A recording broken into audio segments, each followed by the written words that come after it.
देशाच्या संरक्षण सज्जतेला बळ देणाऱ्या मिलिटरी सिव्हिल फ्युजन कॉन्क्लेव्ह 2026 चे आयोजन नागपूर येथे 20-21 जानेवारीला करण्यात आले।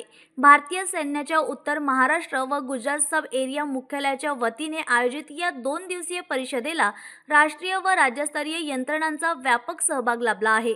पहिल्या दिवशी भारतीय सैन्याचे वरिष्ठ अधिकारी, राज्य नागरी प्रशासन, पोलीस विभाग, आपत्ती व्यवस्थापन प्राधिकरण, एनडीआरएफ, भारतीय हवाई दल, रेल्वे, आरोग्य व वन विभाग, एनसीसी, शिक्षण क्षेत्र, उद्योग आणि माध्यम प्रतिनिधी सहभागी झाले।